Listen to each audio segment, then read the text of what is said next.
John Bon Jovi, that man who wants to be forever teenager. And that's not my invention. Bon Jovi has told that itself. They say that they adapt their music to the new sounds and generations. They always want to be in the ears of the youngest, like they were shouting, watch me, I am young too. And when popular music is degenerating into something with less and less quality, if you are a band like Bon Jovi, your only destiny is turning into a crap. Bon Jovi is the band that I have listened the most in my life. I have almost all their albums, from Bon Jovi to Have a Nice Day, the album when Bon Jovi stank in an unbearable way. After that album, I didn't want to know about this horrible band anymore. After that, nothing that happened with this band deserved my attention. So how many albums came after Have a Nice Day? I don't know, and you won't know about it here. I heard by accident one of their new songs just to confirm what gives a name to this video. Bon Jovi is garbage. Bon Jovi was never something we could call high quality. However, they had very entertaining songs, something they don't have anymore, as we could see from the beginning of the band in 1984 with the album Bon Jovi. They opted for glam metal, popular genre in that age, using easy and empty lyrics, easy rhymes, not ingenious. All lyrics talk about love in this first work. Now that I am analyzing this, I realize about how pathetic it is. Really, it's sad, but as I said, some songs are entertaining. I recommend in this album Runaway, the only song played by the guitarist Dave Snake Sabo. The rest were all played by Richie Sambora, but are the same mediocre level. As I was saying, listen to Runaway, Shot Through the Heart, Love Lies, and Burning for Love. The best song here for me is Love Lies. Bon Jovi continued with the glam style in their second disc 7800 Degrees Fahrenheit in 1985. This disc possesses the most boring song in my sight, In and Out of Love, ironically the most famous song of the disc, and well, that's why the world is the way it is. Richie Sambora. I am gonna talk about a lot about him because I like guitar a lot. It's the instrument I play. Well, he didn't have an evolution from the first album to this album. He kept on making easy and short solos. Of course, it has to be so because popular tracks needs a short duration. Nah, that's false, because later I realized that he's very lazy to make solos. Even if he was free to take all the time he wants, he would keep on making 20-second solos. Of course, the fact that he is not very virtuous helps to this situation, but still, this album had very entertaining songs. I recommend The Hardest Part is the Night, Always Run to You, and Secret Dreams. Lyrics continue being lame, adding to the topic of love the topic of party. The Hardest Part is the Night is the only song with acceptable lyrics, a proof that they can make something of great quality sometimes. Slippery When Wet came next, the disc that made Bon Jovi an international band in 1986. Richie Sambora didn't show any evolution in guitar once again. It's true that he had the ingenious to make the guitar sings in the song Living on a Prayer, with that wah effect. But that's something we can call innovation and not evolution. His solos kept on being short and didn't add any talent. Playing harmonies in high speed continued being his best virtue. His execution speed didn't increase. Lyrics were about the same superficial and stupid topics, love and party. The most notable lyrics were Living on a Prayer. It's not a great thing, but at least they had a deeper topic. Recommended songs, Living on a Prayer, Let It Rock, and I'd Die for You. This disc had a more powerful sound than they used to have. In 1988 came New Jersey. Did Sambora progress? It seemed that he was progressing. In this disc, I finally could hear a kind of long solo in the song Handbound Train. It looked like there was somebody who wanted to be a revelation, but that, spoiler, never happened. He showed too a good guitar execution in the song Love for Sale, but it seems to be improvised. That song is very boring to me. Very lame lyrics, pure love, pure party, nothing deep. The most notorious lyrics were "Stick to your guns", but it still has a baby, cause Bon Jovi, it's only baby baby baby, and Blood on Blood was too something out of the common. Recommended songs: Born to Be My Baby, Living in Sin, Blood on Blood, and Homebound Train.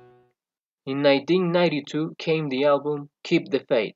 The band was in a break and came back by these years, and of course, glam metal was not a boom anymore, so it was time to change it for the popular rock, because mediocre bands only want to be popular. If the lyrics in the past albums were the same quality of the lyrics in this album, those first albums would be amazing for me, cause I like glam metal more than this kind of rock they chose in the 90s. Lyrics increased quality a lot, deeper. They continued talking about love and party sometimes, less than before. But yeah, they didn't stop saying fucking baby baby. I believe, Keep the Faith, Fear, and Dry County. Look, I named four songs with good lyrics. Incredible! And yes, Richie Sambora seems to be evolving more. But that, a spoiler, I already said it never happens at the end of the story. Dry County wasn't only a song that broke the limits of a standard time for Bon Jovi songs, with almost 10 minutes. It has three guitar solos, and the main solo is long. Dry County is a too good song. It is not the song I like the most, but still, I think that it is the best Bon Jovi song ever. Recommendations: I believe, If I Was Your Mother, and Dry County. In 1994, we had a compiling disc. I don't like this kind of discs, and the only song coming from 7800 degrees Fahrenheit was In and Out of Love. The most boring Bon Jovi song ever. That's why humanity is lost. And it didn't take Dry County. Pure crap, this album. It included two new songs. Someday I'll Be Saturday Night and Always. Always is more of the same, and Someday has deep lyrics, but I don't like so much the way it expresses. In some special edition, the album included a version of Living on a Prayer called Prayer 94. It's a great song. I recommend it. This year, one of the five members of the band left it, the bassist Alec John Such, who never made any difference. He didn't represent any essence. And so 1996 came and These Days was born. If you have ever heard that this is the most mature disc of the band, it is because the lyrics. Only that. It's the album with more songs with deeper lyrics. I can count 5. Hey God, These Days, My Guitar Lies Bleeding in My Arms, It's Hard Letting You Go, and Something to Believe in. Good lyrics, but oh God, what happened to Richie Sambora? A regression! He came back to the comfort of short solos and showing no virtuosity. And from here, guys, Sambora never progresses again, so the best of him in guitar has already passed. Recommendations of this album: These Days, Something to Believe in, and If That's What It Takes. The band had another break and came back in 2000.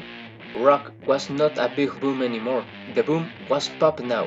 So it was time for them to be poopers. And everything began to smell like shit. Richie Sambora, a total regression.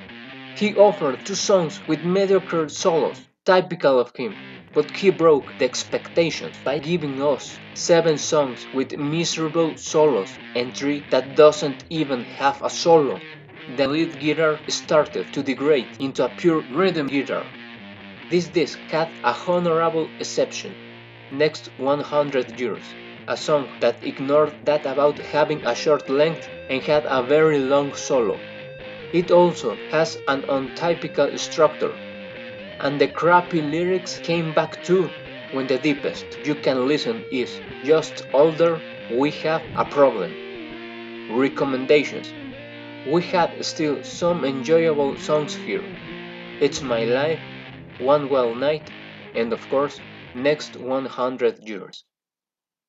In 2002 came Bounce. The crap of Bounce. The disc that brought the musical death of Richie Sambora. No honorable exception. The guitar in this album is basically only a rhythm guitar, a total crap. Playing these songs is boring, even for a guitar beginner of 2 weeks. 12 songs and solos, shorter than the dick of a goblin. We talk about very easy songs, like playing Cranberries or Foo Fighters. Bad lyrics and a lot of boring songs.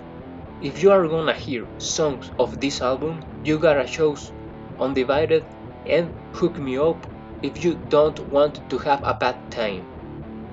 I was so naive, and in 2005 I bought Have a Nice Day, and it was the end for me. Here, Bon Jovi died.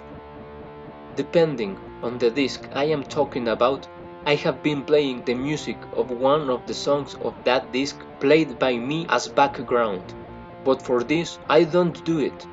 I just don't tolerate the songs of this album and would never play any of this trash, even by accident. This brought a colossal bunch of embarrassing songs. I listened to this album completely just once, just the first time. The worst disc I have ever bought and ironically the most expensive. I will say it quickly. Horrible lyrics, horrible songs, horrible solos, horrible guitar. The old guys making pop to feel young. Ridiculous. Novocaine is the only song that won't make you suffer if you want to check this crap. And I have enough elements to think that this song could be plagiarism. I'm hanging on the ropes of hope. It's getting hard to cope, you know. For all the dirty looks, for photographs your boyfriend took.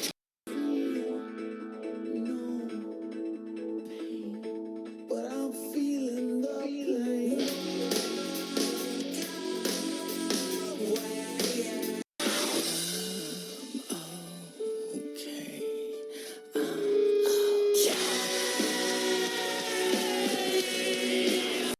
From that moment, I never bought Bon Jovi discs again.